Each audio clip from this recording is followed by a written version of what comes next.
Good morning मित्रांनो, तुमचं स्वागत आहे आपल्या एका नवीन ब्लॉगमध्ये. तर मित्रांनो, आपलं टार्गेट आहे तुम्हाला तर माहितीच आहे 1000 ब्लॉग तयार करायचं. मग गॅरेजला चाललो होतो मित्रांनो आज.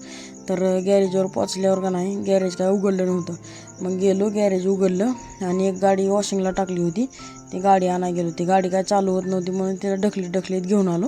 गॅरेजवर आलो तर एक पॅशन सर्व्हिसिंगला आली होती. मग ती पॅशनची सर्व्हिसिंग करून घेतली, फिल्टर वगैरे साफ करून सर्व्हिसिंग करून साईडला लावून टाकली. आणि मागं गोडाऊनला एक गाडी लावली होती रात्री, ती गाडी आणायला चालत गेलो.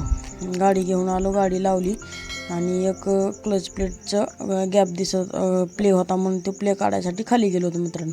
मग त्यानं घासलं, त्यातला प्ले काढला, ही बॅटरी चार्जिंगला दिली आणि ती घेऊन गॅरेजवर आलो तर एक टायमिंग चेन टाकायला गाडी आली होती. मग सूरज टायमिंग चेन टाकत होता, मामा इकडं ती प्लेट बसवत होतं. मग सूरजनं टायमिंग चेन टाकून घेतली आणि आता मी पण पुढच्या कामाला सुरुवात करतो. बाय.